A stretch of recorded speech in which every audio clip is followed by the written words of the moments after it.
pulls out and passes to Cesaris, and that's Häkkinen. Mika Häkkinen, that is exactly to the inch where and how Senna went off this morning. And that means to say, of course, that both McLarens are out. Happily, Mika Häkkinen is perfectly all right. Well, if Ayrton Senna can make that mistake, certainly Mika Häkkinen, with far less Grand Prix experience, can do it. There's a replay. There you can see Häkkinen get wide on that corner. He launched himself into the tyres. He's then clearly bounced off the wall on the right-hand side of the circuit. That was a much more dramatic version of Senna's accident. It was nothing like a severe. Clearly Häkkinen then running wide on the exit, and it might just have been that Häkkinen was trying to get as close as he could to a Lacey. He was only 0.2 of a second behind the previous lap to get that overtaking manoeuvre. Here we are, looking very close behind a Lacey.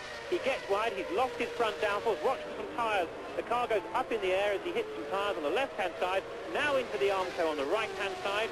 The back hits there, the front wheel comes up, lucky not to hit him on the head, and going back off. Now, it has to be said that's a driver error. It was a mistake by Mika Häkkinen, but mitigating circumstances were the fact that he was trying to get right up behind a Lacey. He had the frustration of being behind him and having Schumacher, who's been quicker than all weekend, disappearing, albeit slowly away.